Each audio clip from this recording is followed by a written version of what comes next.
वर्ष 2000 में जब उत्तरांचल बना, यूपी तो जाहिर है कि यूपी नहीं चाहता था कि उसका एक हिस्सा अलग हो, और विशेष रूप से इसलिए भी कि ये सैलानियों के लिए बहुत अच्छा प्रदेश है। तो प्रदेश अलग हो जाने का मतलब ये है कि वहाँ के अधिकारियों के लिए, लोगों के लिए एक दूसरे प्रदेश में जाने की कुछ जो औपचारिकताएं होती हैं वो करनी पड़ती। लेकिन उत्तराखंड में इसकी बहुत खुशी की लहर थी, और 9 नवंबर को जब यहाँ पर स्थापना हुई और परेड ग्राउंड में एक बड़ा कार्यक्रम हुआ, उसमें हजारों की तादाद में लोग पहुंच गए। राजस्व पुलिस को आखिर पहाड़ों में क्यों ही लागू किया गया, और क्या हमारी ऐसी मजबूरियां रही होंगी कि 23-24 साल के अंदर भी हम राजस्व पुलिस को रिप्लेस अभी तक नहीं कर पाए हैं। जहाँ पर के रेगुलर पुलिस नहीं है, वहाँ पर कुछ अपराध होता है तो वहाँ की विवेचना कौन करेगा। जब अंग्रेज आया तो अंग्रेज से बड़ा कोई कंजूस होता नहीं है। वो जब यहाँ पर थे तो ये सोचते थे कि इन जगहों पे तो बहुत अपराध कम होता है, हम हर जगह थाना बनाएंगे तो खर्चा बहुत होगा। उन्होंने एक तरह से वो व्यवस्था कर दी कि जो वहाँ पर ताकतवर लोग थे, जिनका रसूख था उन इलाकों में, उन लोगों को ये मौका दे दिया कि आप अपना जैसा चाहे चलाइए, केवल हमें कोई समस्या सामने नहीं आनी चाहिए। जब अंकिता भंडारी का केस हुआ तो लोगों ने ये देखा अपने सामने और नज़दीक, ऋषिकेश के बिल्कुल नज़दीक, कि ऋषिकेश में तो पुलिस है, लेकिन जहाँ अंकिता भंडारी की हत्या हुई वो पुलिस से थोड़ा सा बाहर था। तो 6 दिन लग गए, उस मामले में कोई लिखत पढ़त भी नहीं हुई, और बस ऐसे ही होता रहा ऊपरी ऊपरी काम। तो आप जानते हैं मर्डर जैसा मामला जो है, अगर तुरंत नहीं पहुंचा जाए तो सारे जो सबूत है वो नष्ट हो जाते हैं। इसमें भी ऐसा हो सकता है कि और बहुत सारे जो बाद में भर्ती में घोटाले आए हैं, हमारे प्रदेश में बहुत घोटाले हुए भर्ती में, शायद वो ना आते। देहरादून की प्रॉपर्टी का आप हाल देख लीजिए, 10 गुना, 50 गुना, 100 गुना दाम बढ़ गया। हो सकता है कहीं और भी ज़्यादा बड़ा हो। जो तब हज़ारों में मिलता था वो आज लाखों में भी नहीं मिल रहा। तो इतना ज़्यादा दाम बढ़ गया है कि इसके प्रति जो लगाव है लोगों का वो बढ़ गया है। लेकिन एक बड़ा मज़ेदार किस्सा हुआ इसका, मित्र पुलिस वाला। हम लोगों ने अपने सिपाहियों को सिखाया, जो ट्रेनिंग दी थी, सब इंस्पेक्टर को सिखाया कि भाई किसी के साथ बदतमीजी से बात नहीं करना, और किसी भी तरह की ऐसी बात नहीं होगी जिसकी वजह से हम पे ये शिकायत है कि आपने डंडा उठाया। कृष्ण नगर वाला चौराहा जो है, वहाँ से एक बार कुछ लोग हमारे पास आए तो वो आके कहने लगे आपकी पुलिस तो यहाँ कुछ काम जानती नहीं। हमने कहा क्या हो गया? टेम्पो वाले लगा देते हैं अपनी टेम्पो, उनसे जाके नमस्कार करते हैं और कहते हैं अंकल प्लीज ये टेम्पो यहाँ से हटा लीजिए। कहने लगे उनकी बात कौन मानेगा। और लोग भी कहने लगे कि आपने कैसी पुलिस बनाई है। तो सर से लेकर पैर तक इन्होंने गहने पहन रखे थे। तो उन्होंने पूछा कि आप किसी शादी में जा रही हैं, ऐसा लग रहा है। तो उन्होंने बताया कि मैं इसलिए पहन के आई हूँ कि अगर मैं पहन के नहीं आऊँगी तो मेरा पति चुरा लेगा। हमारे देश में, बल्कि सभी देशों में हाल है, इस समस्या को बीमारी के तौर पर न लेकर लोग सोचते हैं ये एक ख़राब आदत है और इसमें अगर 2 झापड़ लगाएंगे आदमी ठीक हो जाएगा। मारपीट करते हैं। हमारे सो कॉल्ड जो यहाँ पर नशा मुक्ति केंद्र है उनमें भी यही होता है, हम मारपीट करने लगते हैं। कि जब बाबरी मस्जिद गिराई गई उसके बाद वहाँ पर जो हिंदू मुस्लिम राइट्स हुए उसमें कम से कम 250 मुस्लिम्स मरे थे उसमें। वहाँ एक काला बच्चा, एक बीजेपी के नेता थे, उनकी हत्या हो गई थी। वहाँ पर पॉलिटिकल पार्टीज ये चाहते थे इसको इसी तरह से खेला जाए, हिंदू मुसलमान की खाई बनी रहे, क्योंकि उनको वोट का चक्कर था। पति ने अपने पत्नी की हत्या की थी और जो उसने तरीका अपनाया था उसने उसको सांप से कटवाया था, 1 बार नहीं 2 बार, तो कोबरा से कटवाया, तब जाके उसकी डेथ हुई थी। जांच है बहुत कठिन थी, क्योंकि सांप का काटना ये साबित करना कि किसी ने कटवाया है बड़ा कठिन था। देहरादून को देखते थे तो यहाँ चारों तरफ बाग थे, लीचियाँ लगी रहती थी, आम के बहुत पेड़ थे, और ये पूरा राजपुर रोड जो है करीब करीब दिलाराम पर ख़त्म हो जाता था। जो हम लोग इस प्रदेश को क्या बनाना चाहते हैं? ये जो अट्टालिकाएँ बन रही हैं, 10-10 स्टोरी की बिल्डिंग्स बन रही हैं, क्या हमें ये चाहिए? क्या हमें बनानी चाहिए? क्या हमें यहाँ की अच्छाइयों को त्याग करते हुए ये सब, इसको भी क्या हमें गाजियाबाद, मुजफ्फरनगर और गुड़गांव बना देना चाहिए? यहाँ पर जिस तरह से आसपास सब डेवलपमेंट हो रहा है वो एक्चुअली उसको डेवलपमेंट कहना बड़ा मुश्किल है, वो डिस्ट्रक्शन ज़्यादा है, विकास नहीं विनाश हो रहा है। सहस्त्रधारा रोड देखिए, ऐसा लगता है वो यतीम खाना है, वो रही नहीं। क्या खूबसूरती थी, वो बड़े बड़े पेड़ थे और बिल्कुल छाया में आप चल सकते थे, मीलों चले जाइए, सब खत्म कर दिया है। तो ये सब चीजें सोच के कौन है जो ये अलाउ कर रहे हैं, कौन वो अथॉरिटीज है जो इसमें मिले हुए हैं, ये सब हमें मालूम होना चाहिए ना, इसको रोकना चाहिए। हम लोगों को इस बात का गर्व है कि हम लोग इस प्रदेश में रहते हैं, और अगर हम इस प्रदेश की खूबियाँ ही ख़त्म कर देंगे तो फिर क्या बात है। क्या बचेगा फिर हमारे पास। अगर आप रियल लाइफ मर्डर मिस्ट्री पढ़ने के शौकीन हैं, आपको क्राइम लिटरेचर में ज़्यादा इंटरेस्ट है, तो आपने एक लेखक की जोड़ी का नाम ज़रूर सुना होगा, आलोक लाल और मानस लाल। इस बाप बेटे की जोड़ी ने कई ऐसी किताबें लिखी हैं जिसमें रियल लाइफ के मर्डर मिस्ट्री हैं, मर्डर की कहानियां हैं और दूसरे भी क्राइमों पर जो है इनका लेखन हुआ है। अब इन जोड़ी में से जो आलोक लाल जी हैं वो हमारे साथ हैं, लेकिन आलोक लाल जी का इंट्रोडक्शन सिर्फ इतना नहीं है कि वो एक लेखक हैं। आलोक लाल जी उत्तराखंड के डीजीपी रह चुके हैं, 37 साल तक उन्होंने पुलिस सेवा दी है और इसके साथ ही वो प्रेसिडेंशियल मेडल से नवाजे गए हैं। तो आज आलोक लाल जी जब हमारे साथ हैं तो मौका मिला है हमें उनसे उत्तराखंड के उन दिनों को याद करने का, जो शुरुआती जब फॉर्मेशन उत्तरांचल बना था तब किस तरह की पुलिसिंग हुई, कैसे उत्तराखंड पुलिस की शुरुआत हुई, और उसी के साथ हम बात करेंगे उन किताबों पर जिनमें आलोक लाल जी ने और उनके बेटे मानस लाल जी ने जो रियल लाइफ की क्राइम स्टोरीज़ हैं उनको पिरोया है और जो बेस्ट सेलिंग भी रही हैं। उनकी नई किताब पर भी बात करेंगे। तो इसी के साथ हम आगे बढ़ते हैं और सबसे पहले स्वागत करते हैं सर, आपका बहुत बहुत स्वागत है एंड धन्यवाद हमें समय देने के लिए। सर शुरुआत इसी से करते हैं क्योंकि हम उत्तराखंड, आपकी किताबों पर भी हम बात करेंगे, हम उत्तराखंड से आते हैं और उत्तराखंड में फ़िलहाल बैठे हुए हैं। पहला सवाल ये है सर कि उत्तराखंड की पुलिस में आप रहे हैं, कैसा आपका सफ़र शुरुआत से रहा, कैसी जर्नी रही और क्या क्या रोल आपने यहाँ पर निभाए हैं? वर्ष 2000 में जब उत्तरांचल बना तो उत्तरांचल मैंने कहा है क्योंकि उस समय इसको उत्तरांचल ही कहा जाता था, फिर बाद में उत्तराखंड इसका नाम कर दिया गया। तो हम लोग जब आए थे तो उत्तर प्रदेश से आए थे और उत्तर प्रदेश में रहते हुए ये निर्णय लेना कि हम एक इस छोटे प्रदेश में आएंगे आसान नहीं था। हमें बल्कि हमारे जो डीजीपी थे, हमारे जो होम सेक्रेटरी थे, जो मुख्य सचिव थे उत्तर प्रदेश के, उन्होंने कहा मत जाइए, कहने लगे वहाँ सारी समस्याएं आप फेस करेंगे, आपका यहाँ इतना अच्छा कैरियर चल रहा है, यही रहिए, कहा जा रहा है, और वहाँ तो ये हो सकता है कि आगे आपको तनख्वाह मिलने के लाले पड़ जाएं। इस तरह की बातें कही गई मुझसे। लेकिन मैं इस नए प्रदेश में आने के लिए उत्सुक था।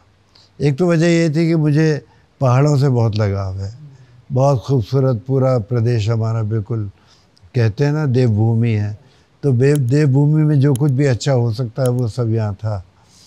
और दूसरी बात ये थी कि यहाँ पर पुलिस का जो स्वरूप था वो काफ़ी कुछ वहाँ से अलग भी था। चूँकि ये मैदानी पुलिस छोड़ दीजिए उत्तराखंड की, बाकी जो इंटीरियर एरियाज़ में हमारा जो रेवेन्यू पुलिस का सिस्टम था, तो मुझे ये उम्मीद थी कि हम लोग आकर यहाँ रेवेन्यू पुलिस सिस्टम को रिप्लेस कर पाएंगे रेगुलर पुलिस से, और वो एक बहुत बड़ा काम होगा, उसमें हमें बहुत सारी नई नई चीज़ें करनी होंगी। तो एक नया आदर्श पुलिस बल बनाने का एक दिमाग में कुछ योजना थी कि हम यहाँ आएंगे तो वो सब कर पाएंगे। कुछ हद तक कर पाए, बाकी बहुत बड़ी हद तक नहीं कर पाए, क्योंकि जो यूपी से जिस तरह का, उत्तर प्रदेश से जिस तरह का पुलिस का काम चल रहा था, उससे परिवर्तन लाने में कई वर्ष लग गए। और आज भी मैं कह सकता हूँ कि बहुत कुछ हम पर उनकी छाया है, जो उत्तर प्रदेश की पुलिस के काम की जो उनकी परिपाटियाँ उन्होंने बना रखी है। तो पब्लिक के बीच में पुलिस फोर्स की जो इमेज है, जो उनकी छवि है, वो बहुत अच्छी तो है नहीं, तो उसको सुधारने का एक बड़ा अच्छा मौका था यहाँ आकर करने का।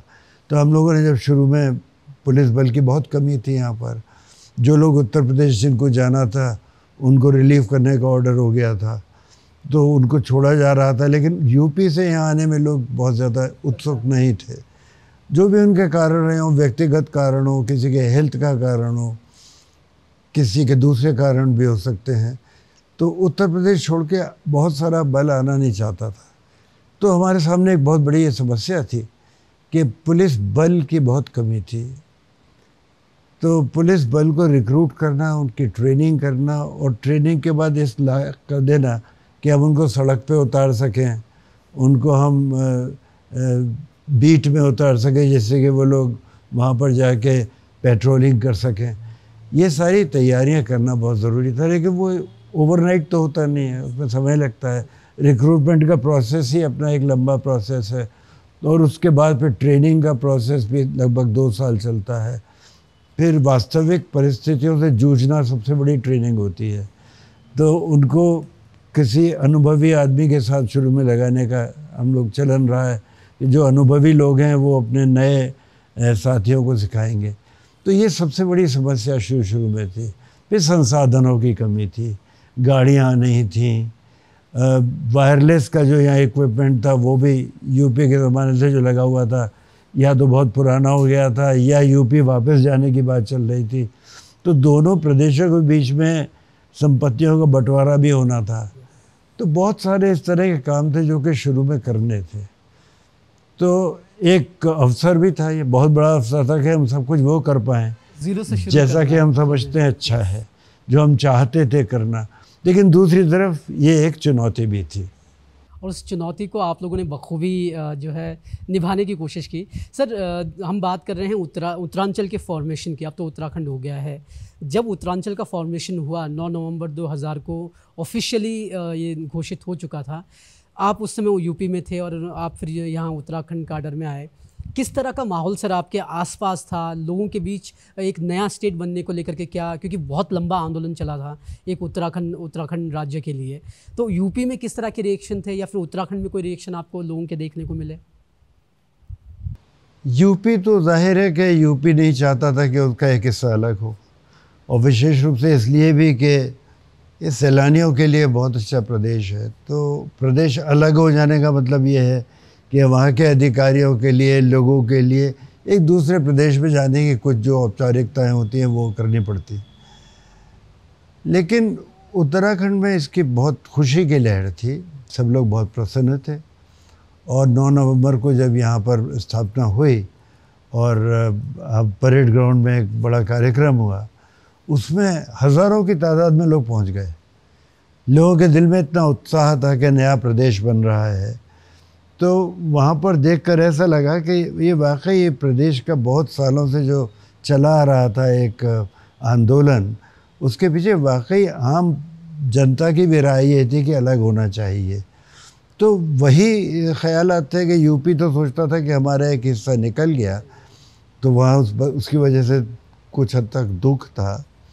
लेकिन यहाँ के लोग बड़े प्रसन्न थे, और यहाँ आने के बाद ऐसा लगा कि हम लोग इन सब के साथ मिलके एक नए प्रदेश को आगे ले जाएंगे। सर, बहुत अच्छी बात कही आपने। सर, जब आपने शुरुआती इंट्रोडक्शन की आप बात कर रहे थे उत्तराखंड को लेकर के, आपने राजस्व पुलिस की बात की। आज भी राजस्व पुलिस काफ़ी हद तक है, उसको बदलने की बात कही जा रही है। तो आम व्यूवर्स के लिए ये आपसे मैं समझना चाहूँगा कि राजस्व पुलिस को आखिर पहाड़ों में क्यों ही लागू किया गया, और क्या हमारी ऐसी मजबूरियाँ रही होंगी कि 23-24 साल के अंदर भी हम राजस्व पुलिस को रिप्लेस अभी तक नहीं कर पाए हैं? क्या ये पॉजिटिव है या नेगेटिव है? इसमें कुछ नेगेटिव्स हैं, कुछ पॉजिटिव्स हैं। अब मैं बात करना चाहूँगा पॉजिटिव्स की, क्योंकि मैं हमेशा से मानता था कि किसी भी एक प्रदेश में कम से कम पुलिस की व्यवस्था एक सी होनी चाहिए। मान लीजिए आप बागेश्वर के उस क्षेत्र के रहने वाले हैं, मान लीजिए जहाँ पर के रेगुलर पुलिस नहीं है, वहाँ पर कुछ अपराध होता है तो वहाँ की विवेचना कौन करेगा? वहाँ कोई कर्मचारी जो कि पुलिस के कार्य में जिसकी दक्षता नहीं है, जो कभी किसी पुलिस ट्रेनिंग कॉलेज में नहीं गया, जिसकी कानून की जानकारी भी सतही है और जो सारे प्रोसीजर्स भी नहीं जानता, तो छोटे मोटे अपराध तो बताया जाता है कि वो सुलझा लेते थे। जो पटवारी थे वो लोगों को बुला के दोनों पार्टियों को समझा के सुलहनामा करा देते थे। वो भी अपने आप में ठीक नहीं था। मैं समझता हूँ सुलहनामा उसके साथ किया जाए जिसने वास्तव में अपराध किया है, तो उसको तो आपने और इस बात के लिए एनकरेजमेंट दे दिया, बढ़ावा दे दिया कि ये कर लो, कोई बात नहीं, इस तरह हम सुलझा देंगे। दूसरी तरफ ये कि क्यों ना दोनों हिस्सों में रहने वालों को एक सी ही सेवाएं उपलब्ध हों। ऐसा हाई कोर्ट ने भी कहा था कि ये तो बहुत गलत है कि सेवाएं एक सी नहीं हैं, दोनों जगह एक सी होनी चाहिए। तो इस बात को लेकर मैं तो शुरू से मानता था कि जिन क्षेत्रों में राजस्व पुलिस का काम चल रहा है वो समाप्त किया जाए। पॉजिटिव क्या था? लोग ये मानते थे कि जो हमारी वर्दी वाली पुलिस है, जो उत्तर प्रदेश की जो छवि लेकर आई थी यहाँ पर, उसकी छवि जैसी थी, उसकी वजह से भी बहुत से लोग नहीं चाहते थे। ये एक नेगेटिव था हमारा। हम पुलिस के आए थे और प्रदेश से आए थे, और अक्सर ये बात कही जाती थी कि जो पहाड़ के अंदर की समस्याएं हैं उनकी समझ वहीं के लोगों को बहुत अच्छी है और उन लोगों को उसका सुधार करना, उसका हल निकाल लेना उनके लिए ठीक है। लेकिन आप इसके इतिहास में जाएंगे, ऐसा हुआ क्यों था, तो पाएंगे कि ये अंग्रेज़ों का किया हुआ एक सिस्टम था। मुग़ल काल में भी जब पुलिस लगाई गई तो उन क्षेत्रों में लगा दी गई जहाँ पर के मुग़ल के लिए ज़रूरी था कि पुलिस रहे। जब अंग्रेज़ आया तो अंग्रेज़ से बड़ा कोई क्या कहूँगा, कंजूस होता नहीं है। वो लोग जो ब्रिटिश लोग हैं वो एक पैसा एक्स्ट्रा खर्च करने में विश्वास नहीं करते हैं। वो यहाँ पर आए थे, यहाँ पर रहने तो आए नहीं थे। मुग़ल तो यहाँ रहने आए थे, लेकिन ब्रिटिश जो आए थे वो तो यहाँ पर लूटपाट करने के लिए आए थे और वापस जाने के इरादे से आए थे। या अगर यहाँ पर अपना राज्य चलाते भी रहेंगे तो यहाँ से जो कुछ भी होगा इकट्ठा वो ले जाके अपने देश में लगाएंगे, जैसा कि उन्होंने किया। 200 साल तक यही करते रहे वो। तो वो जब यहाँ पर थे तो ये सोचते थे कि इन जगहों पे तो बहुत अपराध कम होता है, हम हर जगह थाना बनाएंगे तो ख़र्चा बहुत होगा, पुलिस फोर्स रखना पड़ेगा, उनको संसाधन देने पड़ेंगे, तो इसकी आवश्यकता नहीं है। और उन्होंने एक तरह से वो व्यवस्था कर दी कि जो वहाँ पर ताकतवर लोग थे, जिनका रसूख था उन इलाक़ों में, उन लोगों को ये मौका दे दिया कि आप अपना जैसा चाहें चलाइए, केवल हमें कोई समस्या सामने नहीं आनी चाहिए। फिर जब रेवेन्यू कलेक्ट करने के लिए, जब ये जगह जगह से रेवेन्यू कलेक्ट करने के लिए रेवेन्यू के अधिकारी इन पहाड़ी इलाक़ों में भेजे गए, रेवेन्यू भी बहुत कम था, ना तो खेती इतनी थी और ना ही दूसरे तरह का कोई यहाँ पर इकोनॉमिक एक्टिविटी थी। बड़ी गरीबी में, बैकवर्डनेस में लोग रहा करते थे। शांति बहुत थी, वो अलग बात है, लेकिन जो प्रगति और विकास था वो नहीं पहुँचा था। तो वहाँ पर अंग्रेज़ों को कोई ख़ास मतलब नहीं था इस चीज़ से। अपने लिए मसूरी और नैनीताल जैसी जगहों पर, रानीखेत जैसी जगहों पर घूमने का इंतज़ाम करना चाहते थे वो, बाकी उनको मतलब नहीं था। तो उन्होंने जो ये पुलिस फोर्स बनाया, इसको ना तो दक्ष बनाने का प्रयास किया और ना ही इसको संसाधन दिए। तो अल्टीमेटली वही हुआ कि एक थोड़े से कम स्तर का पुलिस उन्होंने यहाँ इस्टेब्लिश किया। यहाँ कर ये ज़रूरी था कि हम पूरे प्रदेश को वैसी ही पुलिस दें जैसे कि अन्य हिस्सों में मिलती है, सबको मिले। तो ये मुझे लगता है एक नेगेटिव था जो अंग्रेज़ों ने हमारे लिए छोड़ा और उससे निजात पाने की हमें ज़रूरत है, और कोशिश भी सरकारें कर रही हैं कि राजस्व पुलिस को रिप्लेस किया जाए। अभी तक वो व्यवस्था चल रही है। आपने अंकिता भंडारी का केस सुना था। जब अंकिता भंडारी का केस हुआ तो लोगों ने ये देखा अपने सामने और नज़दीक, ऋषिकेश के बिल्कुल नज़दीक, कि ऋषिकेश में तो पुलिस है, लेकिन जहाँ अंकिता भंडारी की हत्या हुई वो पुलिस से थोड़ा सा बाहर था। तो 6 दिन लग गए, उस मामले में कोई लिखत पढ़त भी नहीं हुई और बस ऐसे ही होता रहा, ऊपरी काम। अंकिता भंडारी का जब शव मिला तब जाके ये बात मानी गई कि हाँ वास्तव में इसकी हत्या हो गई है, और फिर पुलिस को बुलाया गया उसमें। तो आप जानते हैं मर्डर जैसा मामला जो है, अगर तुरंत नहीं पहुंचा जाए तो सारे जो सबूत है वो नष्ट हो जाते हैं। इसमें भी ऐसा हुआ, उनको मौका लग गया। वो जो गेस्ट हाउस था, जो होटल था, उसमें आग भी लगा दी गई कमरों में, सामान फेंक दिया गया, वहाँ के स्विमिंग पूल के अंदर गद्दे मिले। तो बहुत सारी जो उसमें साक्ष्य थी वो ख़राब हो गई। तो ये बात सब लोगों के ज़बान पे थी कि यहाँ पर अगर पुलिस होती तो बात अलग होती। तो अंकिता भंडारी ने जो बहुत बड़ा त्याग किया, इसके लिए अपना देह त्याग कर दिया, उसकी वजह से इस प्रदेश को अब सभी क्षेत्रों में रेगुलर पुलिस मिलने की व्यवस्था शुरू हो रही है, हो गई है, कई जगह पहुंच गया है। कुछ थोड़ा बहुत कहीं थोड़ा हाथी की पूंछ रह गई है, वहाँ भी पहुंच रहा है। तो ये व्यवस्था अंकिता भंडारी की वजह से हो गई। सर, इस पे एक अंकिता भंडारी का मामला अभी भी चल रहा है और कई सवाल सरकार पर भी उठाए गए, पुलिस पर भी उठाए गए, उनकी कार्यवाही पे भी सवाल उठाए गए। आपको क्या लगता है सर कि जो अंकिता भंडारी हत्याकांड हुआ उसमें क्या पुलिस की लापरवाहियाँ हुई हैं, और अगर नहीं हुई हैं तो क्यों अभी तक हम मामला जो है लटके, क्योंकि जो कम से कम जो पैरवी कर रहे हैं वो ये कह रहे हैं कि सरकार की तरफ से वो प्रयास नहीं किए जा रहे जो दूसरे मामलों में किए जाते हैं। आपकी इस पर क्या राय है? प्रयास नहीं किए जा रहे आप कह रहे हैं तो वर्तमान की बात कर रहे हैं। जब ये केस हुआ था उस समय तत्काल तो जो हैंडल किया था वो राजस्व पुलिस ने किया था। जैसे मैं बता रहा था, राजस्व पुलिस ने इसको ठीक से हैंडल नहीं किया, और जब तक रेगुलर पुलिस को ये हैंडओवर हुआ तब तक बहुत कुछ नुकसान हो चुका था, तफ्तीश करना मुश्किल हो गया था। और इसीलिए एक डीआईजी की देखरेख में एक एसआईटी बनाई गई थी, और उस दल ने बड़ी मेहनत करके इसकी चार्जशीट लगाई, बहुत सारे सबूत इकट्ठा किए, और जो कुछ सबूत बचे थे मैं ये कहूँगा उनके आधार पर इन्होंने चार्जशीट लगाई है। मुझे नहीं पता कोर्ट में वो चार्जशीट किस हद तक कामयाब होगी, मुझे उम्मीद है कामयाब होगी, क्योंकि और पी रेणुका देवी जो डीआईजी हैं उन्होंने बड़ी मदद की, इसमें बड़ी मेहनत की, तो उनके निर्देश में जो कुछ भी विवेचना हुई है मुझे उम्मीद है कि ठीक हुई होगी। पुलिस की तरफ से जानबूझकर इस चीज़ को लटकाया गया हो ऐसा मुझे नज़र नहीं आया, क्योंकि रेणुका देवी मुझसे भी बात करती रहती थी और मैं उनसे पूछता रहता था क्या हो रहा है इसमें। और दूसरी तरफ ये है कि इसमें ये बात ज़रूर है कि कुछ ऐसे राजनीतिज्ञ थे जो इसमें इंटरेस्ट अन्य कारणों से ले रहे थे।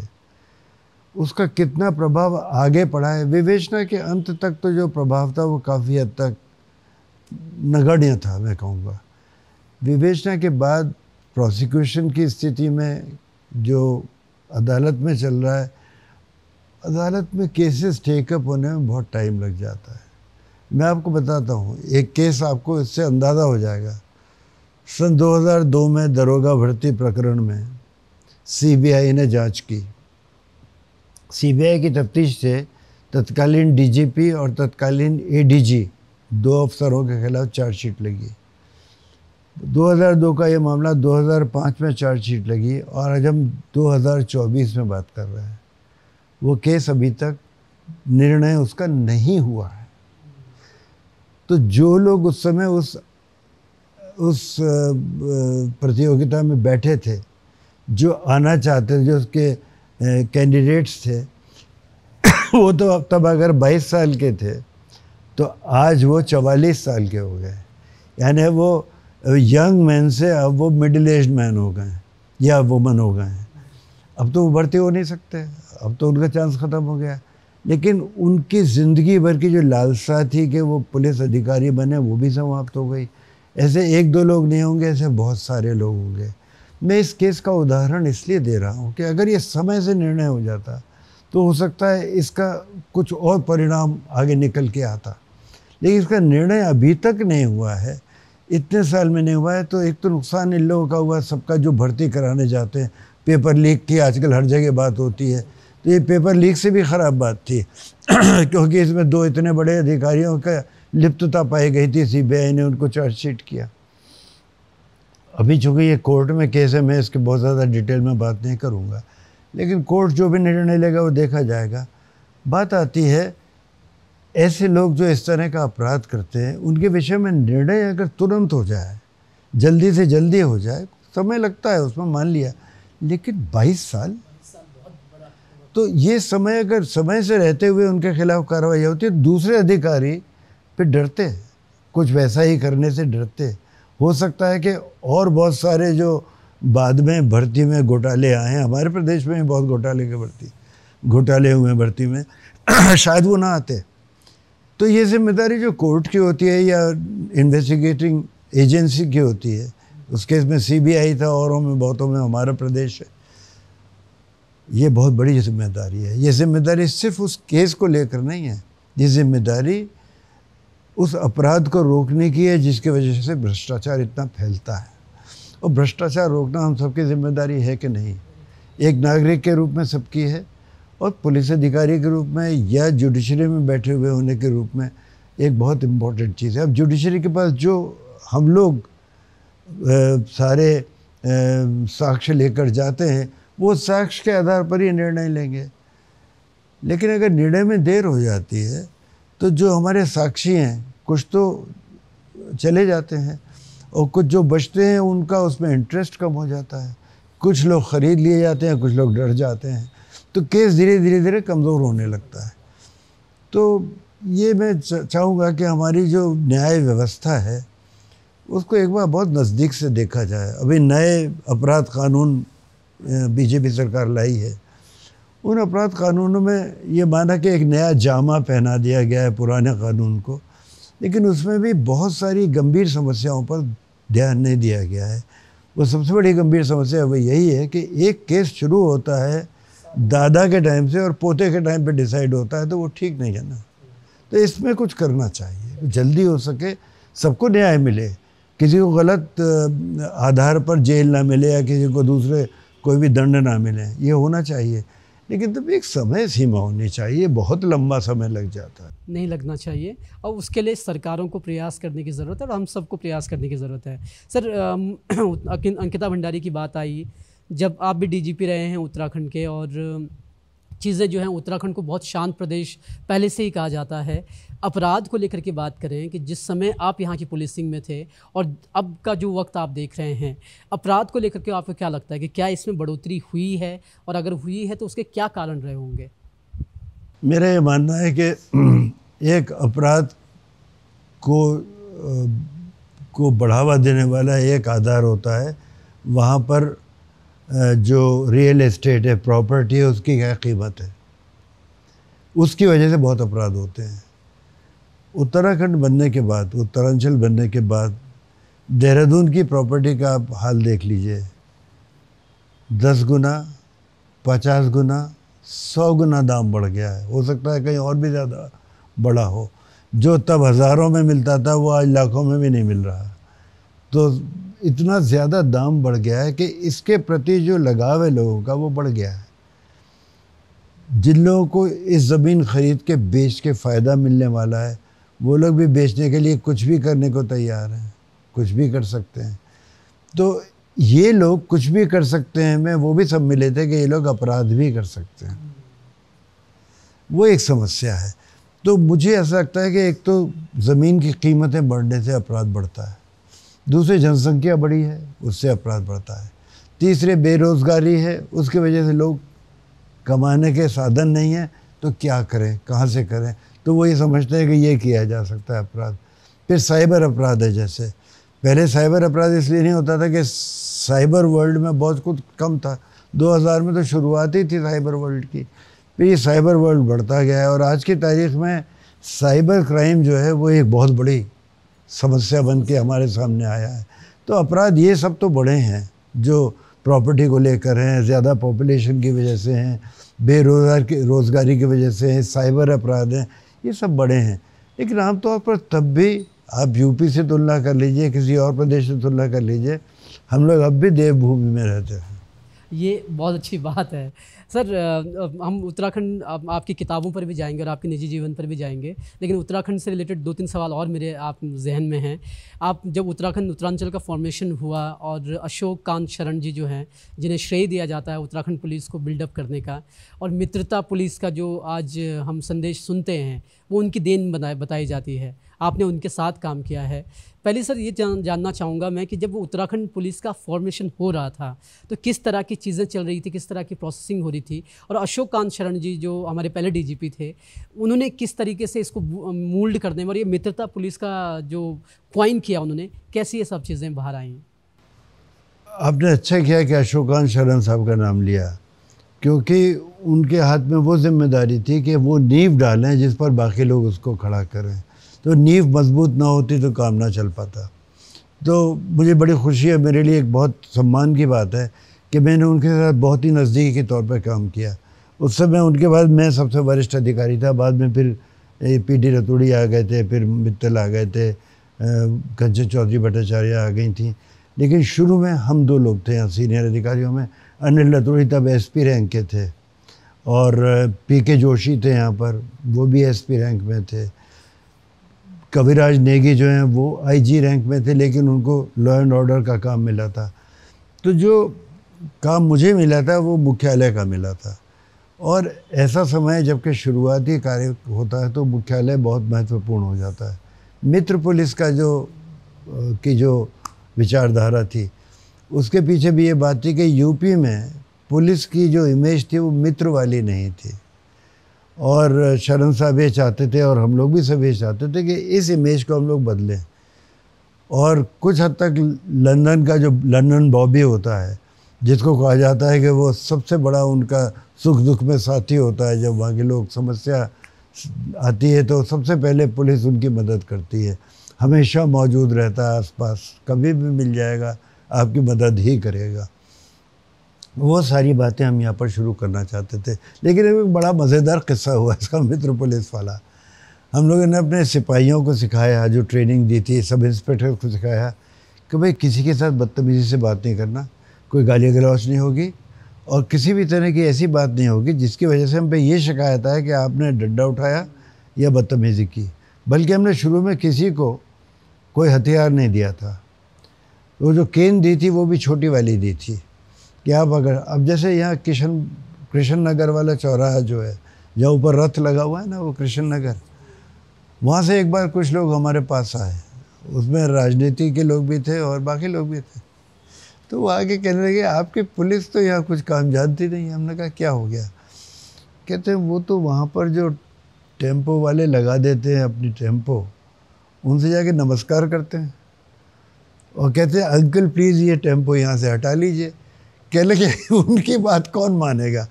तो जब तक वो डंडा नहीं चलाएंगे, वो गाली नहीं देंगे, वो वहाँ से नहीं हटेंगे। तो ये बहुत सारी एक बात हमारे पास न सिर्फ उनकी आई, और लोग भी कहने लगे कि आपने कैसी पुलिस बनाई है। तो वो मित्र नहीं चाह रहे थे, कुछ लोग कह रहे थे मित्रता का भाव ठीक है, लेकिन मित्रता उनसे की जाए जो कानून के पालन करने वाले हैं, उनसे ना की जाए जो कानून तोड़ते हैं। बात सही थी, बिल्कुल सही थी। तो थोड़ा बहुत हम लोगों ने ट्रेनिंग में, बल्कि उनमें से बहुत सारे लोगों को दोबारा ट्रेनिंग में भेजा गया और उनको सिखाया गया कि सख्ती के क्या सिद्धांत हैं और अच्छे आचार के, प्यार के, मोहब्बत के क्या सिद्धांत हैं। नहीं, ये चीज़ अब बहुत इंटरेस्टिंग रहा होगा सर इस चीज़ को देखना, क्योंकि आप लोगों ने उस पुलिसिंग को बढ़ाया है, उसको ग्रोथ दिया है। उत्तराखंड को लेकर के हम आगे बढ़ने वाले हैं। एक आखिरी सवाल से उत्तराखंड को लेकर के, आप उत्तराखंड के डीजीपी रहे हैं, थोड़ा सा तो उस कार्यकाल के बारे में बताइएगा। और साथ में ही, क्योंकि डीजीपी जो है पुलिस का सबसे टॉप वाला अधिकारी जो है डीजीपी होता है। 4 धाम यात्राएं हमारी पहले भी होती थी, हरिद्वार महाकुंभ आपने खुद संभाला है, और आज के समय में 4 धाम की जो यात्राएं हैं उसमें बड़े चैलेंजेस आ गए हैं कि बहुत ज़्यादा, या तो पॉपुलेशन बहुत ज़्यादा आ रही है, या तो फिर मिस मैनेजमेंट को लेकर के बड़ी शिकायत लोगों की है। आपके टाइम सर किस तरह की 4 धाम को आप मैनेज करते थे, और क्या फ़र्क आपको तब और आपके दौर में नज़र आता है कि चीज़ें बड़ी मुश्किल होती जा रही हैं? आपने बिल्कुल सही कहा कि चैलेंजेस बढ़ गए हैं। सबसे बड़ा चैलेंज तो ये बड़ा है कि लोग बहुत आने लगे हैं। दूसरा चैलेंज ये बड़ा है कि पहले गाड़ियाँ इतनी थी, अब सब गाड़ी लेकर आने लगे हैं।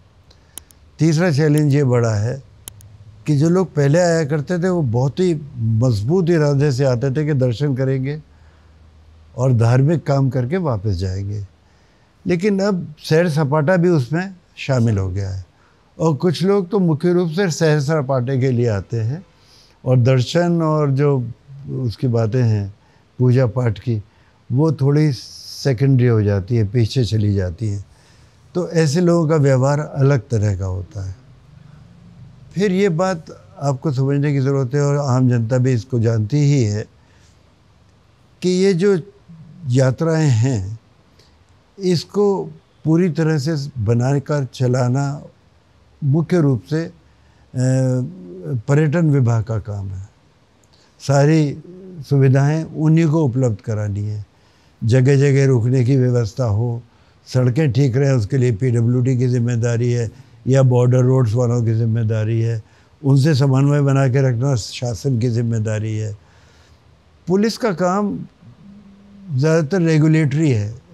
रेगुलेटरी मतलब ट्रैफिक को मैनेज कर लेना, अगर कहीं क्राइम हो गया तो उसको मैनेज कर लेना, मारपीट हो गई, ज़्यादा भीड़ हो गई, उसको रेगुलेट कर लेना, या कोई ऐसी समस्या आ गई जैसे इस बार आ रही थी, बहुत सारे लोग आ गए तो जगह जगह होल्ड किया गया उनको।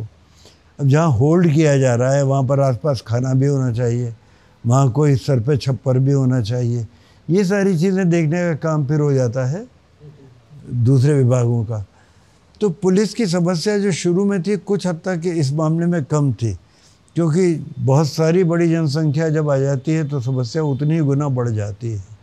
ये बात ज़रूर है कि आज हम लोगों के संसाधन पहले से बहुत अच्छे, ये बात ज़रूर है कि आज हमारी जो पुलिस की संख्या है वो भी पहले से बहुत अच्छी है, अब भी बहुत कम है लेकिन पहले से बहुत अच्छी है। इसके अलावा हम लोगों ने इतने सालों में बहुत कुछ सीख लिया है। आज की तारीख में हमारा अनुभव बड़ा काम आता है। हमारे बहुत से नए नए अधिकारी जो उस समय आए थे, जो या तो यूपी से ट्रांसफ़र पे आए थे या जो नए रिक्रूट हुए, जैसे अब आपके डीजीपी हैं, तो जब ये प्रदेश बना था तब वो एएसपी थे अभिनव कुमार, या ये संजय गुंजियाल थे, या ये अमित सिन्हा थे। ये लोग सब बिल्कुल नए नए अधिकारी थे, सीख रहे थे, प्रोबेशनर्स थे, अंडर ट्रेनिंग थे। वो आज एडीजी और डीजी हो चुके हैं। तो इतना लंबा अनुभव हो गया, इतने साल से यहाँ काम कर रहे हैं, नस नस से वाकिफ़ हो गए हैं, तो वो एक अच्छी चीज़ हो गई है। और आप बखूबी उत्तराखंड को समझते हैं और पुलिसिंग को समझते हैं। सर, उत्तराखंड तो बीच बीच में खैर आता रहेगा, बात करते रहेंगे हम लोग। अब थोड़ा ज़रा आलोक लाल जी को समझने की कोशिश करते हैं, उनको जानने की कोशिश करते हैं। सर, आपके हम जानना चाहते हैं कि आपका मूल कहाँ से आता है और बचपन आपका कहाँ बीता है, उसके बारे में थोड़ा सा बताइए। सच्ची बात तो ये है कि मैं किसी एक प्रदेश का रहने वाला नहीं हूँ। मेरे पिताजी, मेरे बाबा ग्रैंडफादर, वो लोग एक जगह है भरतपुर राजस्थान में, वहाँ के थे। उसके पहले की पीढ़ियाँ भी वहीं की थी, राजस्थान की। मेरे फादर जो हैं वो इसमें सेंट्रल सर्विसेज में आ गए, तो गवर्नमेंट ऑफ इंडिया की सर्विस की वजह से उनका ट्रांसफ़र पहले राजस्थान से मध्य प्रदेश, तब मध्य भारत कहलाता था, वहाँ हुआ, दूसरे प्रदेशों में भी हुआ। और जब वो पोस्ट मास्टर जनरल के पद पे पहुँचे, जब वो पोस्टल सर्विस में थे, तो यूपी में लखनऊ से रिटायर हुए वो। तो इतनी लंबी सेवा काल के बाद लास्ट में जहाँ पर वो रहे, वहाँ पर हम पढ़ रहे थे और उस स्तर पे पढ़ रहे थे जिसके बाद पास होने के बाद फिर हमें नौकरी ढूंढनी थी। तो जब मैंने जब अपना बीएससी कर लिया, तो उसके बाद मैंने आईआईटी रुड़की में ज्वाइन कर लिया। आईआईटी रुड़की ज्वाइन किया, उसके बाद मैंने वहीं से फिर से इसमें परीक्षा दिया। मैं केवल आईपीएस में बैठा था, आईएएस में नहीं बैठा था।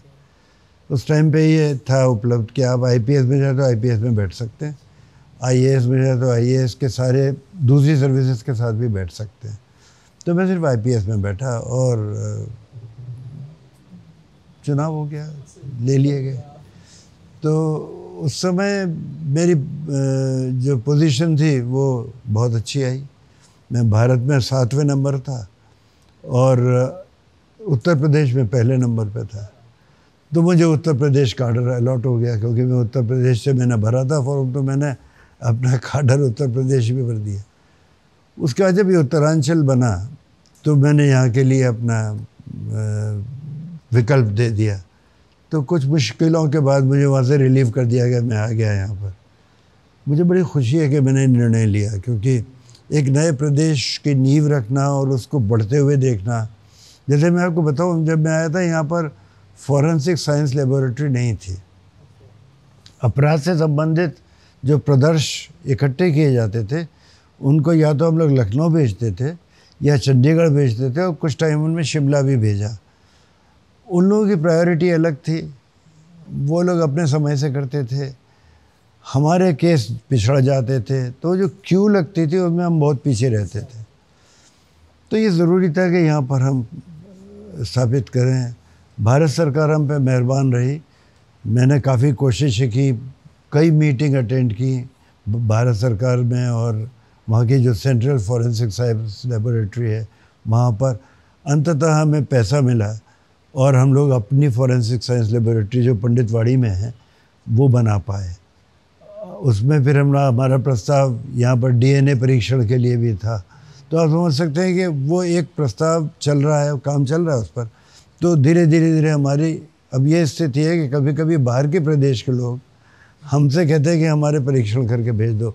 एक तो हमारी काबिलियत के वो लोग मानते हैं कि अच्छी है, दूसरे ये है कि जब कोई चीज़ शुरू की जाती है और उसका सही नींव लगती है तो वो आगे अच्छी बढ़ती है। इसी तरह से जब मैं आया था तब यहाँ फायर सर्विस की बड़ी प्रॉब्लम थी। जो गाड़ियाँ थी यूपी के टाइम की, वो यूपी वाले अपने ले गए। पुरानी गाड़ियाँ यहाँ पर छूटी हुई थी। पहाड़ के इलाकों में ख़ास तौर से चढ़ना बड़ा मुश्किल था। ज़्यादातर पहाड़ी जनपदों में हमारे पास फायर सर्विस थी ही नहीं। जंगलों में आग लगने में हम कुछ नहीं कर पाते थे। तो ये सारी बातें लेते हुए हमने भारत सरकार से फिर गुहार लगाई कि हमारे पास तो पैसे हैं नहीं, हमें इसको मॉडर्नाइज़ करने के लिए, इसको कुछ सामान ख़रीदने के लिए दीजिए। तो मॉडर्नाइज़ किया। सबसे नया इक्विपमेंट जो भारत में मिलता था, कुछ इम्पोर्टेड कुछ अपने देश का, वो लिया गया।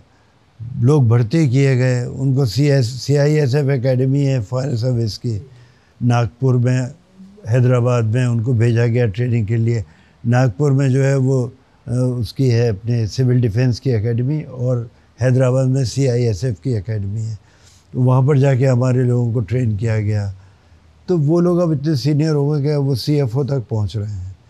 तो वो लोग, उनके निर्देश में फिर धीरे धीरे हमारा पूरा जो फायर सर्विस का फोर्स है वो मॉडर्नाइज हुआ, अच्छा बना। तो ये बहुत बड़ी एक खुशी है कि हम ये सब चीज़ें कर पाए। पुलिस के बारे में बता ही चुका हूँ कि हम लोग चाहते थे कि सफाई से सब लोग भर्ती किए जाएं, ईमानदारी बढ़ती जाए भर्ती में। जो ईमानदारी से भर्ती होगा उससे उम्मीद कर सकते हैं कि वो ईमानदारी रहेगा। लेकिन जो शुरू में बेईमानी की वजह से भर्ती हुआ है, वो मुझे नहीं लगता कभी भी ईमानदार हो पाएगा। True very true. तो ये प्रयास थे हमारे। प्रयास थे सर। जब आप पुलिसिंग में आए तो आपकी शुरुआत कहाँ से हुई, और पहली जो पोस्टिंग आपकी थी वो कहाँ से? 1975 बैच में मैं IPS में आया था। ट्रेनिंग हैदराबाद में हुई थी IPS की, और यहाँ हमारे मसूरी एकेडमी में पहले फाउंडेशनल कोर्स हुआ था, लाल बहादुर शास्त्री एकेडमी में।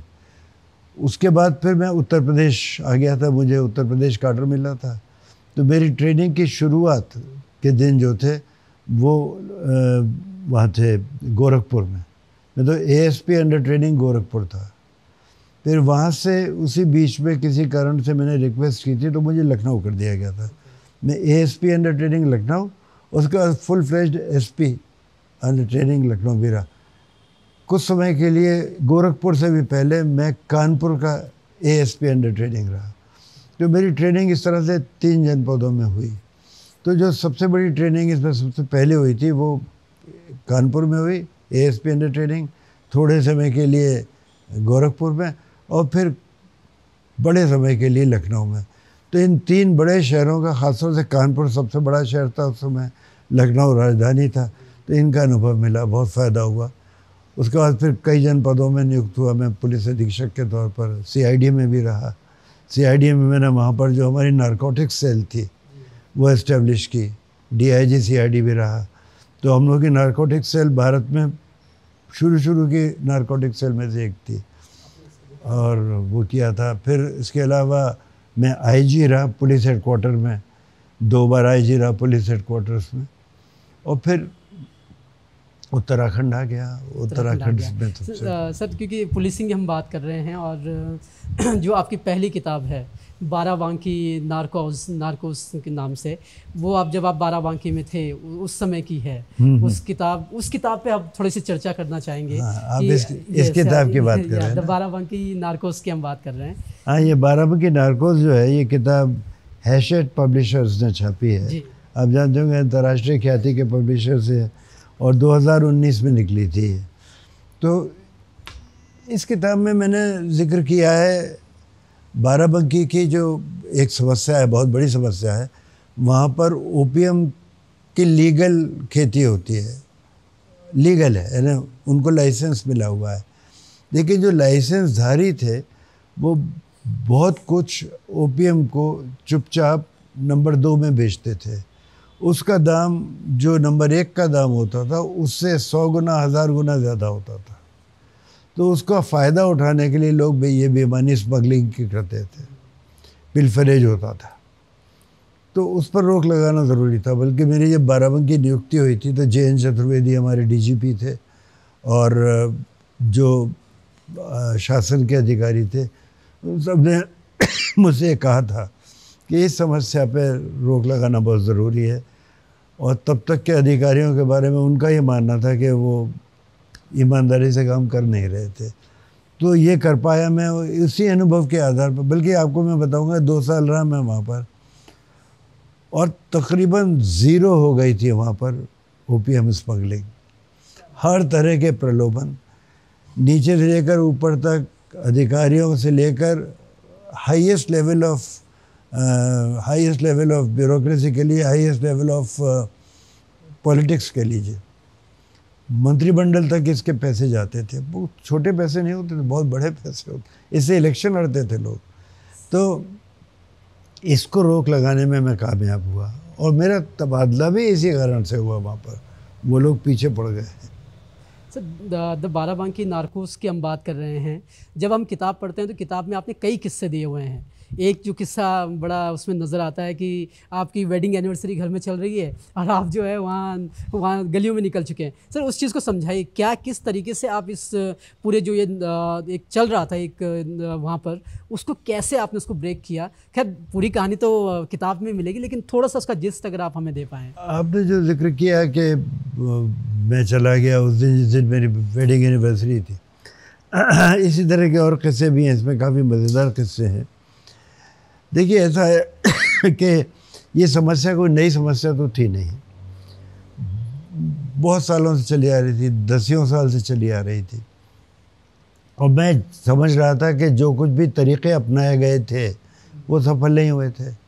जिस भी कारण से सफल नहीं हुए थे, कोई नया तरीक़ा देखना था करने का।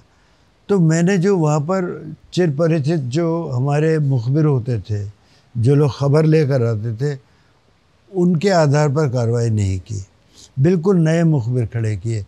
हुआ ये कि जब मैं वहाँ पहुँचा तो मुझसे कुछ लोग ऐसे मिलने आने लगे जो कि इस समस्या से प्रभावित थे। एक महिला आई, उनके पति इस चक्कर में पड़ गए थे, उन्होंने अपना सारा कारोबार बेच दिया था। उनकी चप्पल की दुकान थी, चप्पल की दुकान बेच दी, घर से चोरी करने लगे। और जब ये महिला मुझसे मिलने आई तो सर से लेकर पैर तक इन्होंने गहने पहन रखे थे। सुबह के टाइम पर 8 बजे करीब आई और गहने पहन रखे थे। तो मैंने पूछा कि आप किसी शादी में जा रही हैं, ऐसा लग रहा है? तो उन्होंने बताया कि मैं इसलिए पहन के आई हूँ कि अगर मैं पहन के नहीं आऊँगी तो मेरा पति चुरा लेगा।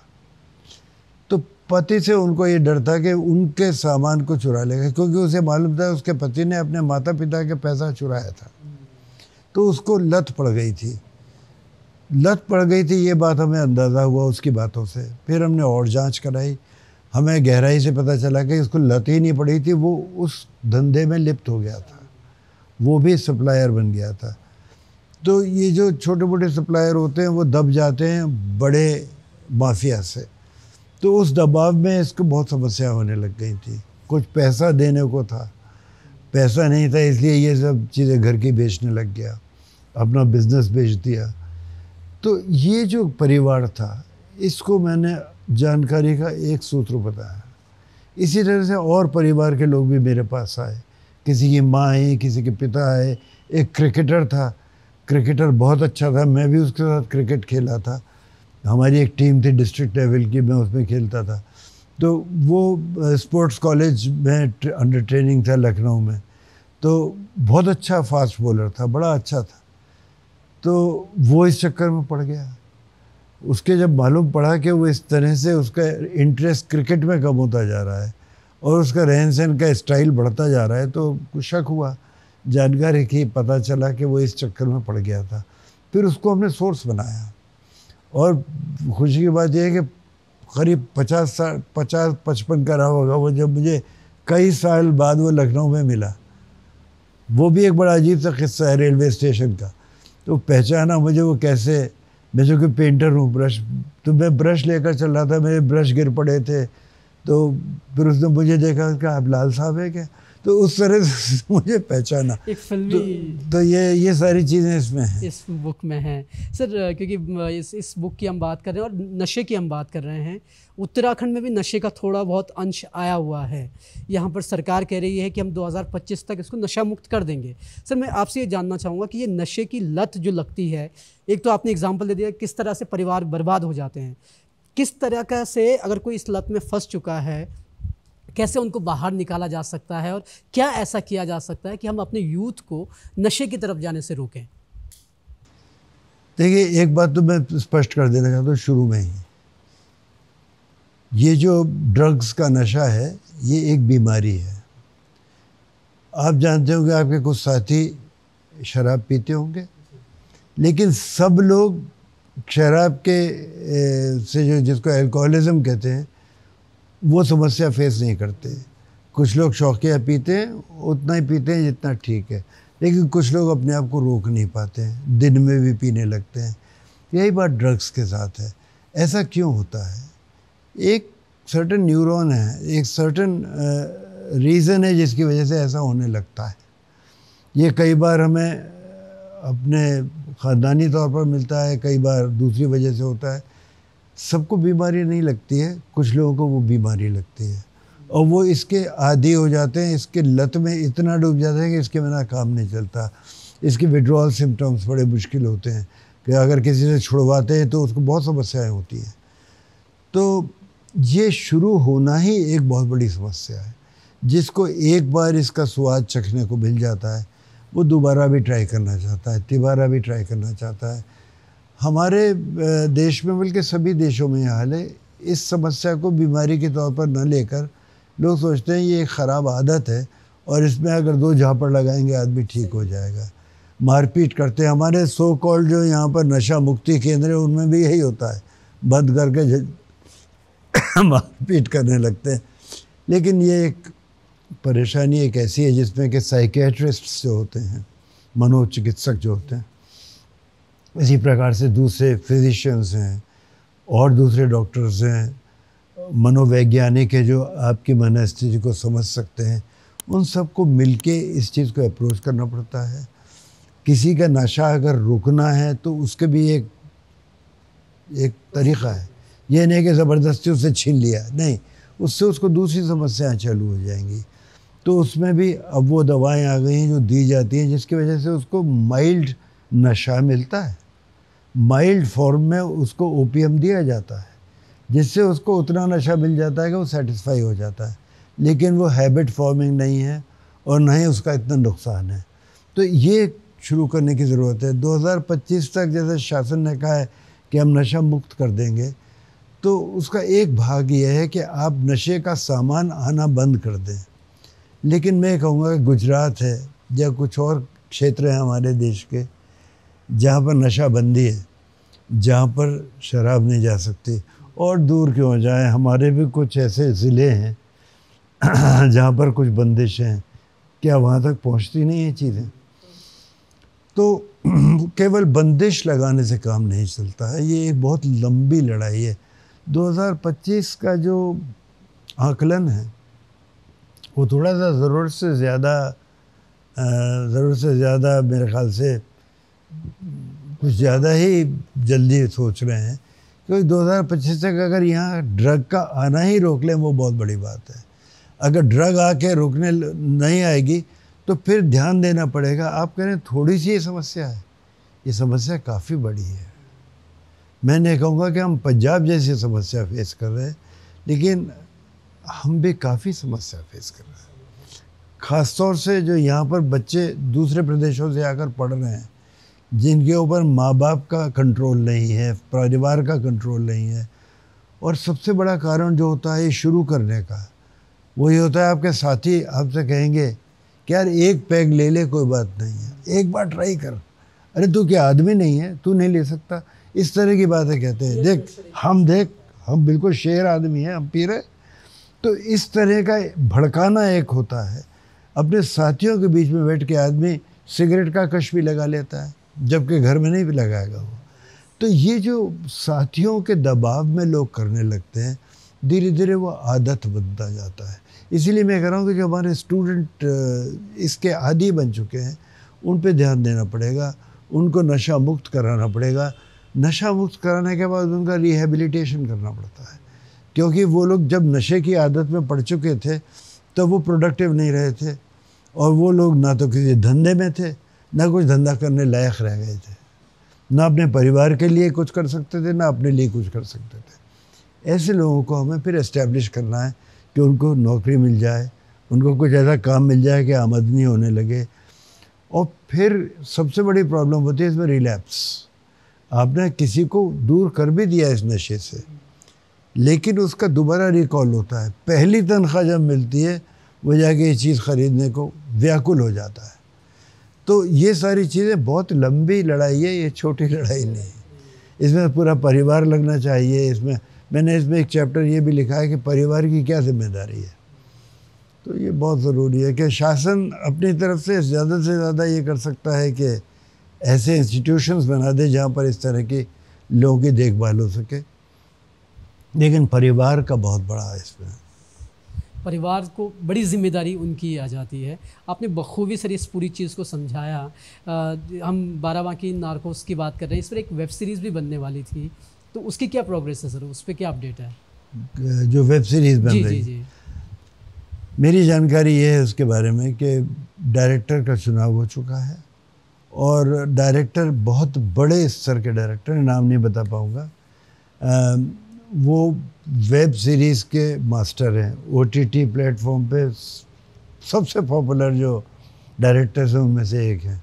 तो ये बड़े सेफ हाथों में पहुंच चुका है, और वो आजकल चुनाव कर रहे हैं उन कैरेक्टर्स का जो इस रोल को खेलेंगे।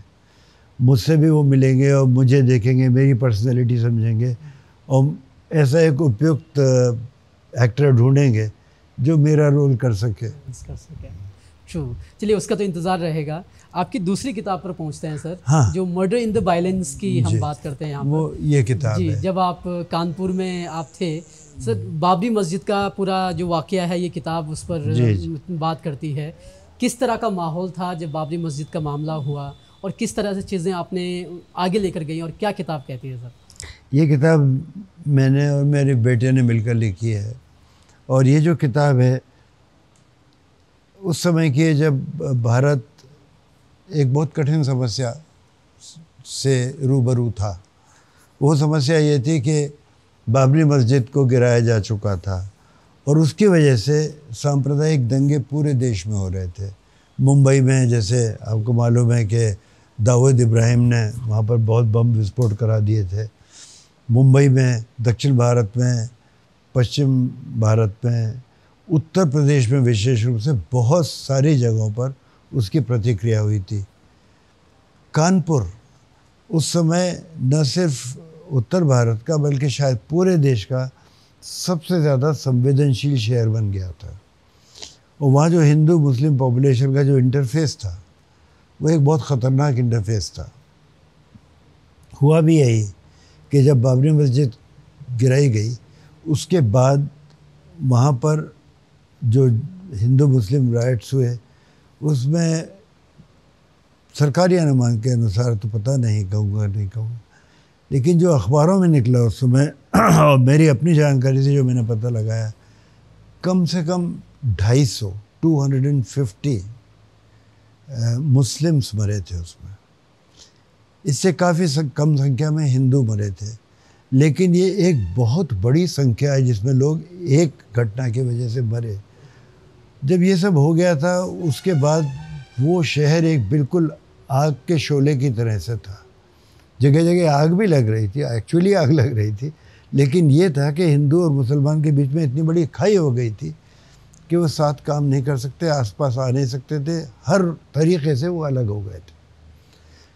उस समय जो समस्या थी प्रशासन के सामने वो ये था कि एक तो ये वाला वातावरण ठीक किया जाए, क्योंकि आप जानते हैं किसी भी शहर में जहाँ हिंदू मुसलमान साथ रहते हैं सबका अपना अपना कारोबार चलता है, लेकिन एक दूसरे की मदद से चलता है। जैसे मुरादाबाद है, मुरादाबाद में ये मूर्तियाँ बनती हैं, जो मूर्तियाँ बनती हैं, मूर्तियाँ बनाने का काम सारे मुस्लिम कारीगर करते हैं, लेकिन जो उसके उद्योगपति हैं जो उसके ओनर्स हैं वो ज़्यादातर हिंदू हैं।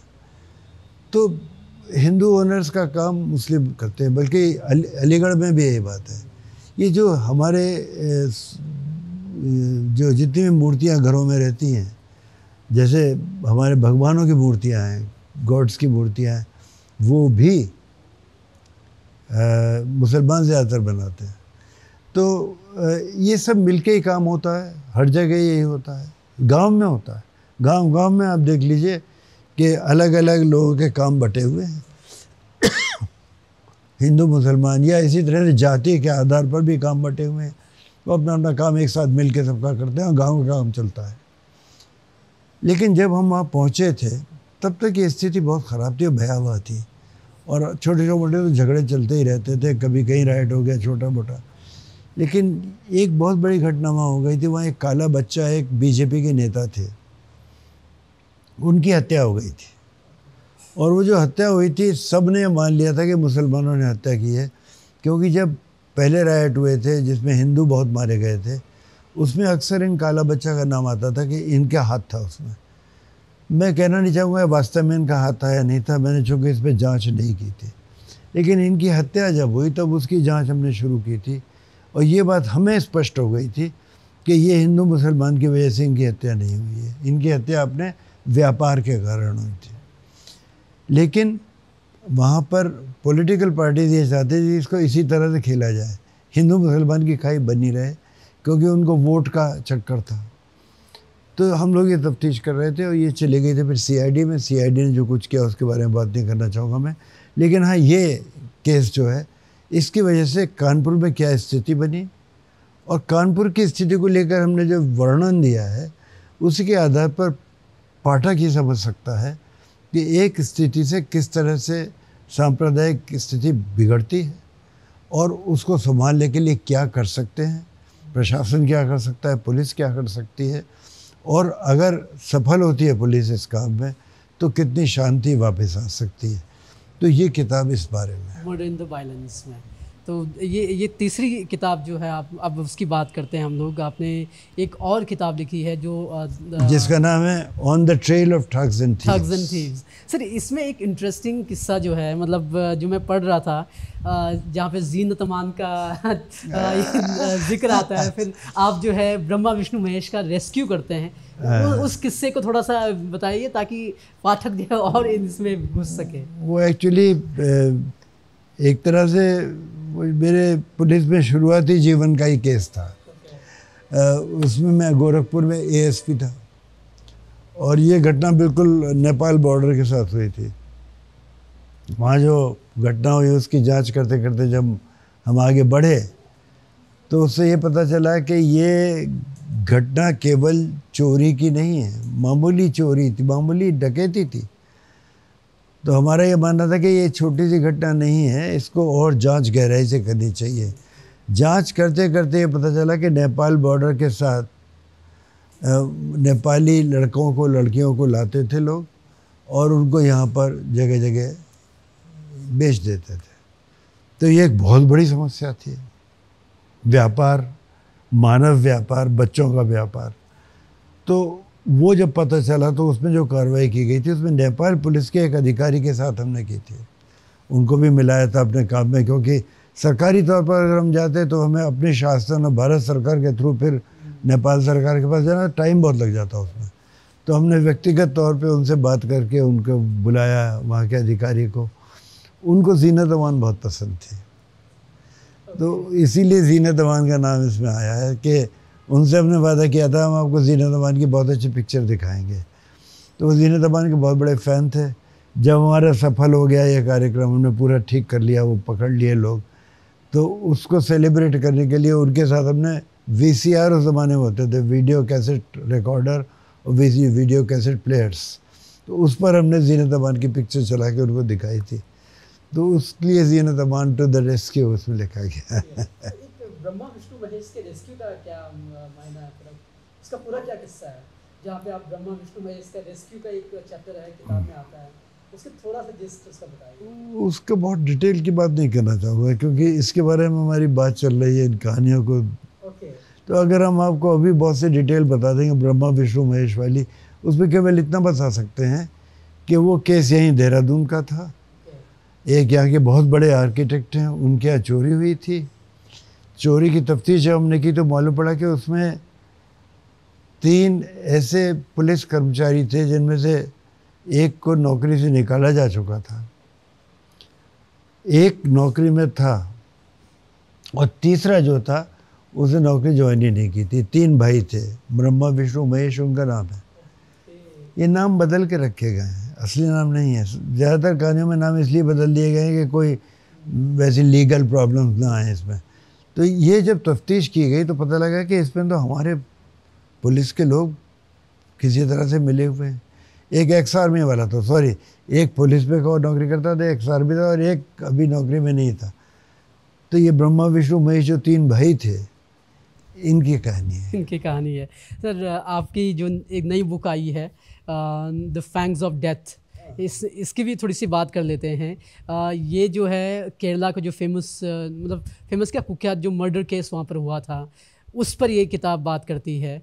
और उसकी एक छोटी सी जिस्ट उसकी भी हम आपसे लेना चाहेंगे कि फैंग्स ऑफ डेथ में हमको क्या पढ़ने को मिलेगा और क्या वो केस था जिस पर ये पूरी किताब पूरी गढ़ी गई है नॉवेल। ये जो फैंग्स ऑफ डेथ है एक्चुअली एक बहुत मशहूर किस्सा वहाँ पर हुआ था। वहाँ एक पति ने अपने पत्नी की हत्या की थी और जो उसने तरीक़ा अपनाया था उसने उसको सांप से कटवाया था। एक बार नहीं 2 बार। एक बार पहले उसका वाइपर से कटवाया था और सेकंड टाइम उसने ये जो हमारे नागराज हैं जिनको कि हम लोग कोबरा कहते हैं, तो कोबरा से कटवाया, तब जाके उसकी डेथ हुई थी।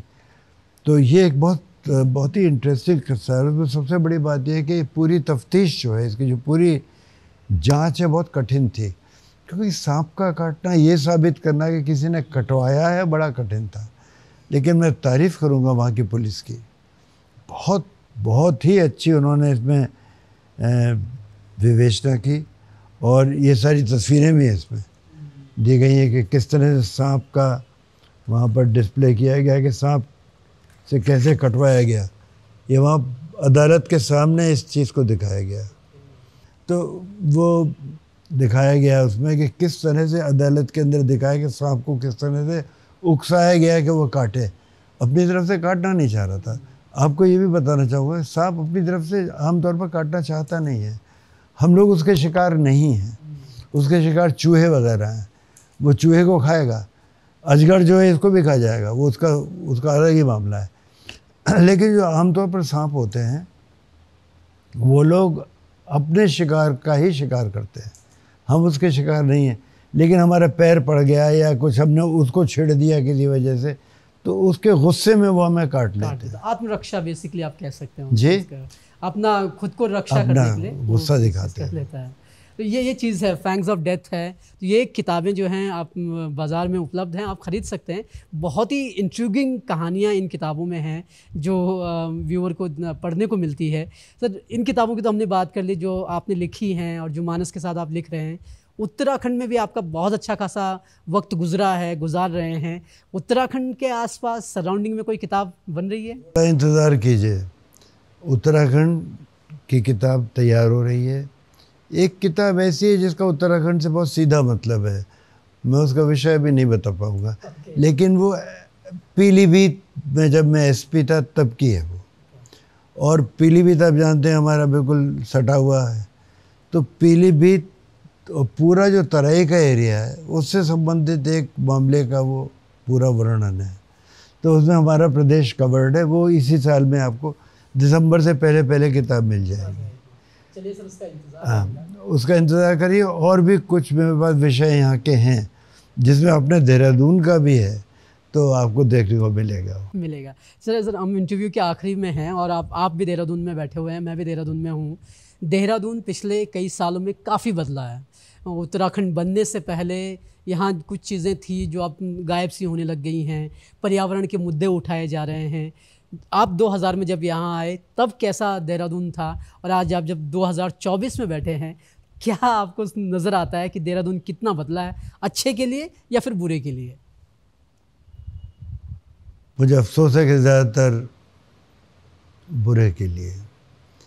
मैं इसलिए कह रहा हूँ कि जब मैं बचपन में आता था, हम लोग बहुत आते थे यहाँ पर, तो जब देहरादून को देखते थे तो यहाँ चारों तरफ बाग थे, लीचियाँ लगी रहती थी, आम के बहुत पेड़ थे, और ये पूरा राजपुर रोड जो है करीब करीब दिलाराम पर ख़त्म हो जाता था। एंड जो आबादी थी उसके ऊपर आकर यहाँ पर तब विजयलक्ष्मी पंडित जी रहती थी, यहाँ पर वो रहती थी यहाँ पर, तो इस जगह का एक अलग ही चार्म था। रोड सिंगल रोड था सामने, और दोनों तरफ लोगों के लीची के बाग थे, और एक आध इक्का दुक्का मकान हुआ करते थे। जैसे ये जिस मकान में बैठा हुआ तब नहीं था, इसके पीछे एक मकान था जिसमें मेहता साहब कोई रहते थे, वो मकान अभी है, तो अब उनके बिक चुका है, कई हाथों में बिक चुका है। पास में जो मकान है वो भी मेहता साहब का था, एक दूसरे मेहता जी थे, वो भी बिक चुका है, अब कोई और रह रहा है। तो बिकने के साथ मैं कहना चाह रहा हूँ, मैंने शुरू में कहा था कि यहाँ पर कीमतें बहुत बढ़ गई हैं, तो यहाँ रहने वाले लोग भी ये देखते हैं कि आज जो मैं जिसको मिट्टी समझता था वो आज एक्चुअली करोड़ों की संपत्ति है, तो लालच कर जाते हैं। तो एक जैसे मेरा ये है, मैं प्लॉट बेच दूं अगर और चला जाऊं तो यहाँ एक के बजाय 4 मकान बन जाएंगे, या फिर मल्टी स्टोरेड बन जाएगा। सड़क वही है, गाड़ियाँ आप सोचिए, जब अगर अभी एक गाड़ी है यहाँ पर, तो अगर यहाँ 16 मकान बन गए तो 16 गाड़ियाँ हो जाएगी, हो सकता है 32 हो जाएं। तो इसकी वजह से कई समस्याएं पैदा होती हैं, आप फेस कर रहे हैं। आजकल आप जब बाज़ार जाते हैं पहले 4 बार सोचते हैं वहाँ पार्किंग मिलेगी कि नहीं मिलेगी, हम गाड़ी कहाँ खड़ी करेंगे, हमें जाना कहाँ पर है। तो हमारी जो सबसे बड़ी दुश्वारी हुई है इस बीच में, हम लोग ट्रैफिक को मैनेज करने की व्यवस्था नहीं कर पाए। सड़कें वही हैं, गाड़ियाँ कई गुनी बढ़ गई हैं। ट्रैफिक की समस्या दूसरी ये कि पार्किंग के लिए कोई जगह नहीं है, पार्किंग कहाँ करें, सड़क किनारे पार्किंग अलाउड नहीं है और होनी भी नहीं चाहिए। ये सारी समस्याएं जो मैं देखता हूँ, उसकी वजह से एयर पोल्यूशन बहुत है। फिर बिल्डिंग्स देखिए, मेरे इस घर में जब मैंने बनाया था सन 2003 में बनाना शुरू किया था, नहीं ये ज़मीन पहले से थी, पिछले समय से थी, 2000 से पहले से थी। जब मैं यहाँ पर बनाने लगा, शुरू में जब आके रहने लगा 2005 में हम लोग यहाँ आए थे, तब यहाँ इस घर में धूल नहीं आती थी, सारे दरवाजे खिड़कियाँ खुले रहते थे, धूल कभी नहीं आती थी। जो धूल जम जाती है ना ऐसे, अब बहुत धूल आने लगी है। आजकल तो खैर बारिश है, लेकिन यहाँ आसपास इतना कंस्ट्रक्शन हो रहा है, कंस्ट्रक्शन में धूल उड़ती है, सीमेंट उड़ता है, और चीज़ें उड़ती हैं सारी, वो कहीं ना कहीं सेटल करती है, तो एम्बिएंट एयर जो है वो पोल्यूटेड हो गई है। बहुत सारी समस्याएं हैं। सर आखिरी सवाल, देहरादून की हमने बात की, उत्तराखंड जो है, देहरादून ही नहीं बदल रहा, उत्तराखंड भी बदल रहा है, और सारी कई चीज़ें हो रही हैं, डेवलपमेंट हो रहा है, पेड़ों को काटने की बात भी कही जा रही है, नए नए प्रोजेक्ट्स लाए जा रहे हैं। क्या आपको लगता है कि जो प्रकृति का प्रदेश है उत्तराखंड जो है, जहाँ पर 70% आपका जंगल है, वहाँ पर डेवलपमेंट के काम किस तरीके से होना चाहिए? इस सवाल के साथ मैं चाहूँगा कि हम इस इंटरव्यू को ख़त्म करें। मैं इस प्रदेश को बहुत प्यार करता हूँ, और प्यार करने का मुख्य कारण ये है कि यहाँ पर जो पर्यावरण है, यहाँ पर जो पहाड़ हैं, यहाँ की नदियाँ हैं, खूबसूरत जगह है। और मैं चूँकि खुद पेंटिंग वगैरह का शौक़ रखता हूँ, तो मुझे इस तरह की खूबसूरत चीज़ें बहुत आकर्षित करती हैं। मुझे इस बात का बड़ा अफसोस होता है कि पेड़ कट रहे हैं ना। पेड़ कटना केवल पेड़ कटना नहीं होता है, उसकी वजह से बहुत सारी समस्याएं साथ में लाते हैं। पूरा पर्यावरण बदल जाता है, इकोलॉजी जिसको अंग्रेज़ी में कहते हैं वो बदल जाती है, टेम्परेचर बदल जाता है। टेम्परेचर बदलता है तो उस टेम्परेचर में जो चीज़ें रह सकती हैं वही रह पाती हैं। आपको ये मालूम ही होगा कि जिस लेवल पर हमारी स्नो लाइन थी, अब वो उससे ऊपर खिसक चुकी है। तो जो पेड़ पौधे उस स्नो लाइन के ऊपर होते थे वो अब और ऊपर चले गए हैं। तो बहुत से गांव उस क्षेत्र में ऐसे पड़ रहे हैं जहां अब उनके यहाँ माल्टा जैसी चीज़ पैदा नहीं होती, चकोतरा पैदा नहीं होता, जो कि यहाँ की एक बहुत इम्पोर्टेंट चीज़ थी। यहाँ जो बहुत सी इंडस्ट्रीज़ में जो जाता था यहाँ का फल, वो कैसे जाएगा? जहाँ पर हमारे यहाँ दूसरे फल लगते हैं, मैंने चकोतरे की बात की, और बहुत सारे फल लगते हैं। फल एक नेचुरल चीज़ है जो अपने आप लग जाता है, फिर हम समझ जाते हैं कि इस क्षेत्र में ये फल अच्छा होता है। सेब है, जैसे सेब उत्तरकाशी में अच्छा हो जाता है, लेकिन देहरादून में मुश्किल है उसका। तो ये सारी चीज़ें देखने की होती हैं कि हम लोग इस प्रदेश को क्या बनाना चाहते हैं। ये जो अट्टालिकाएँ बन रही हैं, 10-10 स्टोरी की बिल्डिंग्स बन रही हैं, क्या हमें ये चाहिए? क्या हमें बनानी चाहिए? क्या हमें यहाँ की अच्छाइयों को त्याग करते हुए ये सब, इसको भी क्या हमें गाज़ियाबाद, मुजफ्फरनगर और गुड़गांव बना देना चाहिए? मुझे नहीं लगता ये ठीक होगा। एक बात याद रखिए, हम लोग लगातार ये क्लेम करते हैं कि हमें ग्रीन हमने रखा है, हमने पेड़ बचा कर रखे हैं, इसलिए हमें विशेष राज्य का दर्जा मिलना चाहिए। हम लोग जो हैं ऑक्सीजन देते हैं यहाँ पूरे देश को, हम लंग हैं, ये वो फेफड़ा है जिससे सांस लेता है पूरा प्लेन। अगर हम ये कह रहे हैं और अगर हम सब काट देंगे तो हम ये कैसे कह पाएंगे? तो पेड़ को तो काटना बहुत बड़ी समस्या है। जब मौसम बदलेगा, इसी साल देख लीजिए कितनी गर्मी पड़ी है, उसकी एक वजह ये भी है, अब यहाँ पर जिस तरह से आसपास सब डेवलपमेंट हो रहा है, वो एक्चुअली उसको डेवलपमेंट कहना बड़ा मुश्किल है, वो डिस्ट्रक्शन ज़्यादा है, विकास नहीं विनाश हो रहा है। इसको रोकना बहुत ज़रूरी है। जो आजकल एक आंदोलन चला हुआ है ना पेड़ को लेकर, अब बताइए किसी रोड पे तय हो जाता है कि इसके सारे पेड़ काट दिए जाए। सहस्त्रधारा रोड देखिए, ऐसा लगता है वो यतीम खाना है, वो रही नहीं। क्या खूबसूरती थी, वो बड़े बड़े पेड़ थे और बिल्कुल छाया में आप चल सकते थे, बीलों चले जाइए, अब सब ख़त्म कर दिया है। तो मुझे बहुत अफसोस, बहुत आत्मग्लानि भी इसलिए होती है कि क्या मैंने भी कंट्रीब्यूट किया इस चीज़ में, क्या मेरा भी कुछ इसमें सरोकार है, और अगर मेरा सरोकार है तो मैं क्या कर रहा हूँ।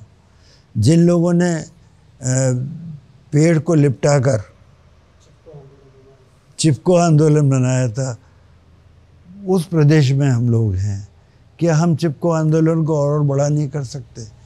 क्या ये जो एक पेड़ जो है 100 साल, 150 साल, 200 साल पुराना, मेरे घर के सामने एक आम का पेड़ लगा है, उस पर एक बार क्रॉस लगा कर चले गए, तो मैं फिर जाके संधू साहब तक से मिला, चीफ सेक्रेटरी से। मैंने कहा ये नहीं हो सकता है, आप ये पेड़ नहीं काट सकते, मेरे घर के सामने पेड़ है, आप काट देंगे क्योंकि आपको सड़क चौड़ी करनी है, और फिर काटने के बाद कई कई साल तक वो चौड़ी भी नहीं होती है, कटा पड़ा रहता है।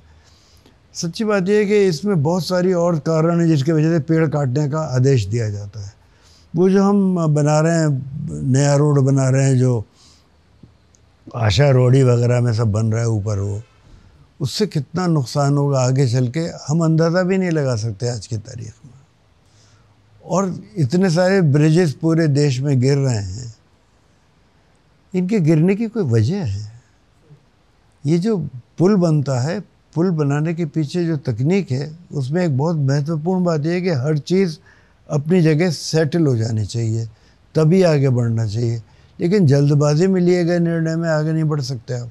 आपको याद होगा कि ये जो जिसको उनको पंत जी के नाम पर रखा गया है, वो अपने जो मंत्री जी थे ना, पंत जी, उनके नाम पर जो एयरपोर्ट से लेकर जो रोड है उसका नाम रखा गया ना, कौन से पंत जी थे वो, हाँ, उनके नाम पर जो रोड बन गया है, वो रोड रातों रात बना था क्योंकि प्रधानमंत्री आए थे।